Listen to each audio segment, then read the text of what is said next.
ride for FBM and ducks, and I'm going to show you how to do a nose pick.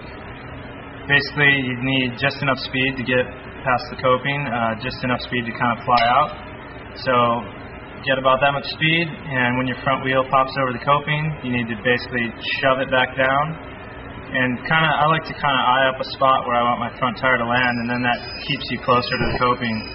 So eye up a spot, grab your brakes, shove your front wheel down into your spot.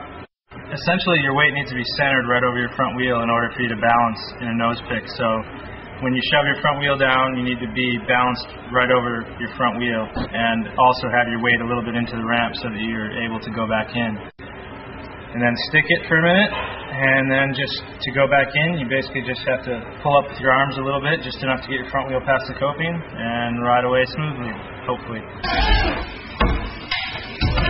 Another quick tip to kind of help you learn it if you're scared to go back in is you can always do a nose pick to a Smith stall or a nose pick to a disaster, and that will kind of help you at least get the idea of keeping your weight in above the ramp as far as being able to jump back in. So if you do nose picks to Smith and then maybe nose pick to disaster, essentially all you're doing is doing a nose pick to hang up on the way in. So if you can do that, you can make it in.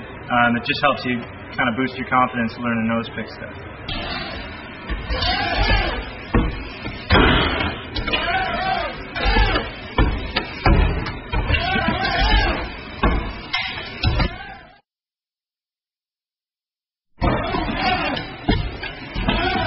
So to do a nose pick over a spine, basically you want about the same amount of speed, just enough speed to kind of pop over the spine.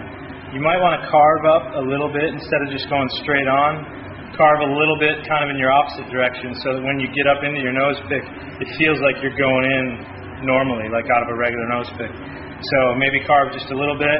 As soon as your front wheel breaks coping, same as a normal nose pick, you just shove your front end down on the spine, brakes on of course, and then you just put your weight over your front wheel and try to balance right over your front wheel. You can kind of use your momentum a little bit as well. If you get your front wheel down right away, your momentum will bring your back end up and help you swing up into it.